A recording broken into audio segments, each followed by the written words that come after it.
আজকে 11ই জ্যৈষ্ঠ 1432 সন, আর ইংরাজি আজকে 2025 সালে সোমবার 26শে মে। আর আজকের দিনে সারদা মাকে স্বয়ং রামকৃষ্ণদেব দেবী রূপে পুজো করেছিলেন। আর আজকের দিনে মায়ের পুজো হয় ফলমূলা দিয়ে এবং মিষ্টান্ন দিয়ে।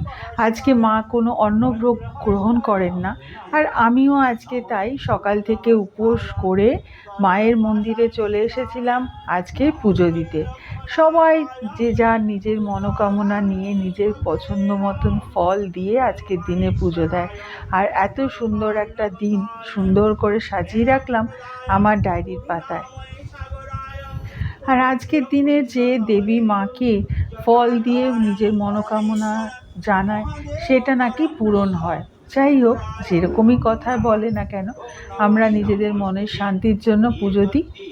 আর তোমাদের সাথেও একটু শেয়ার করে নিলাম, তোমরাও দর্শন করো। যারা বাড়িতে বসে রয়েছো, মন্দিরে যেতে পারছো না, আশা করি তাদের ভালো লাগবে। পুজো এবং পুষ্পাঞ্জলির পরে সবাই মিলে এখানে হোমযজ্ঞ শুরু হয়েছে। আর হোমযজ্ঞর জন্যই যে নিখুঁত বেলপাতা লাগে এখন সেটাই বাছা হচ্ছে।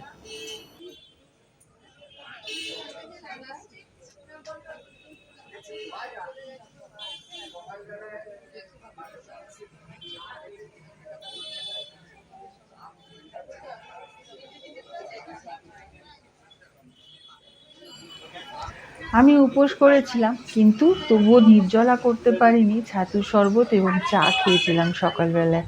আমি একদম খালি পেটে থাকতে পারি না। এবং রামকৃষ্ণদেব সারদা মাও বলতেন যে খালি পেটে কখনোই পুজো হয় না। আগে নিজের আত্মাকে শান্ত করো, তবে তুমি শান্তি মতন পুজো করতে পারবে।